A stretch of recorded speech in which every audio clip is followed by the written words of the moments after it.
Hey guys, it's Jen. As you can see, I'm trying something a little bit new. I'm going to test out some video blogging and just see how it goes and get myself comfortable in front of my little camera. So here we go.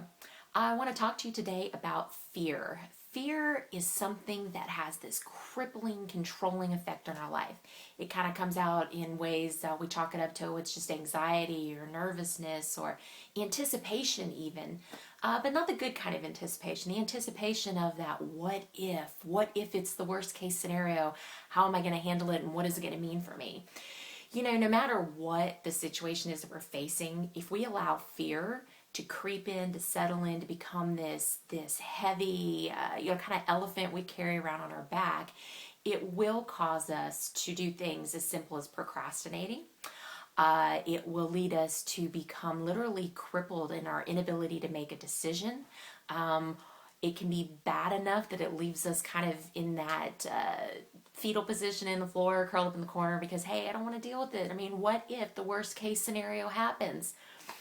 What's the worst case scenario, really? Death, perhaps? And really, how many situations do we deal with? Well, that would be the ultimate outcome.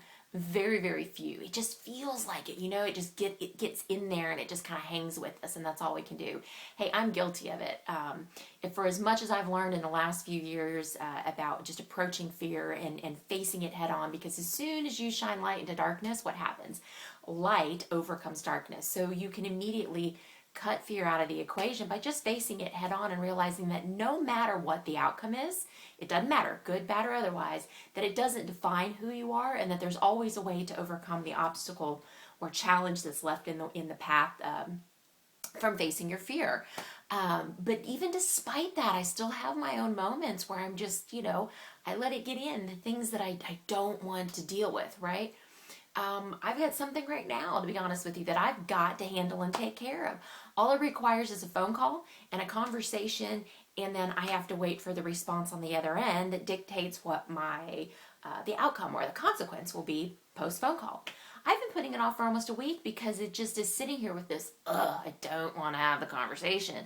I don't want to feel judgment from the people on the other end of the phone or, whatever. I mean, who likes that? Even when we don't allow ourselves to be defined by those moments, we still have these things that kind of creep in and we just don't like the way they feel. I mean, we want things to be easy breezy.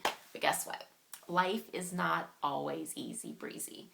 The only thing that makes it easy breezy is just allowing things to be what they are, not to let them define us, to face things head on, that no matter what, no matter somebody else's response, their actions that come back with it, their words, none of that define who we are. They don't control who we are. And so we have that choice to say this is what it's going to be.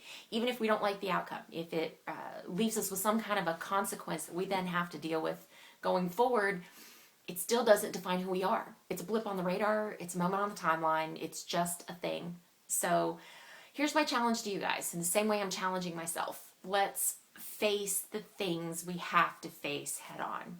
Whether it's a simple decision, something that we really just don't know what the what if outcome is going to be, or something that's pretty major in our lives. Let's tackle it together.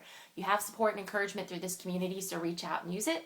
And let's do it, man. Take it down, because I guarantee you the response that you think is going to happen 99% of the time is not going to be the end result. So have a little bit of faith. Step out there and do it. Talk to you soon.